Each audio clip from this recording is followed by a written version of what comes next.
The United States of America has been a fascinating land of puzzles to many in the world. A type of complex haven where beautiful nonsense, irritating controversy, and intrigue and irony blend into so-called freedom, yet inequalities. It is believed to be the richest man, to have the richest man on earth live there, yet the poorest of the poor are also with them, scrambling for droplets from the billionaires' tables like the biblical Lazarus.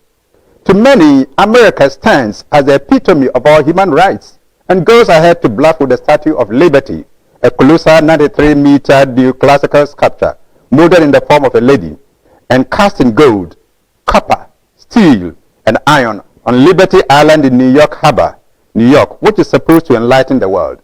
This was a gift which France gave her in 1884 to commemorate the alliance between the two nations during the American Revolution.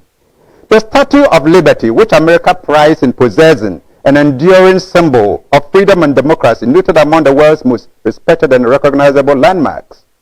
And behold, the significance of it being designed as a female is that American culture represents liberty as a goddess of freedom, worshipped in ancient Rome and called libertaires among freed slaves.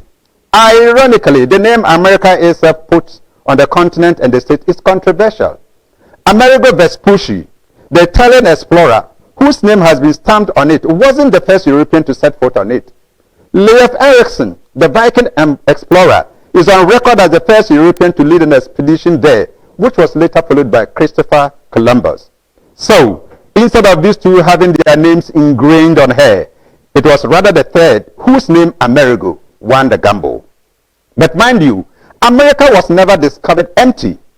There were natives now, known as Amerindians, some of whom included the Cherokee, Iroquois, Apache, Sioux, and the Lakota, and many more who had lived there thousands of years before Christ.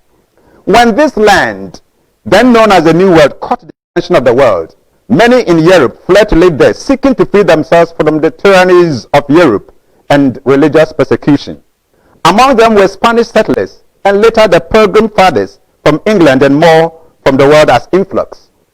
They tasted their freedom all right, and later even staged a revolution, as well as a civil war, all in the name of human rights, freedom, and liberty.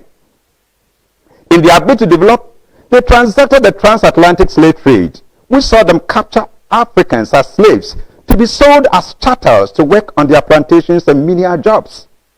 Pathetically, even after the abolition of this cancerous trade, the blacks have never won any dignity among the various races there. This rather puts into a twist of irony the so-called freedom America stands for and believes in. Rather, America has turned itself into an international policeman and meddled in the affairs of Vietnam, Iraq, Iran, Syria, Libya, and many more to cause mayhem when even not invited. Yet, she won't purge herself of deep-seated racists like Derek Chauvin, who could kneel on the throat of George Floyd to death screaming, "I can't breathe," in the clear glare and abetment of accomplices Kiernan Lane, Alexander Cohen, and Theo Thao, because Floyd was black and they white. This is the land, the home of liberty, the seat of the former League of Nations and today's United Nations organization. Gone are the Malcolm X's, Martin Luther King's, Marcus Garvey's, Erica Hills, and other George Floyd's, not forgetting the slaying of their own like Abraham Lincoln and John F. Kennedy for rallying behind the side of the suffering blacks. For all the wise who hate racism and all over the world demonstrated the act, we say thumbs up, kudos, and aiko. Let the world learn that it has been echoed and re-echoed that no one can hold down the forces for servitude forever.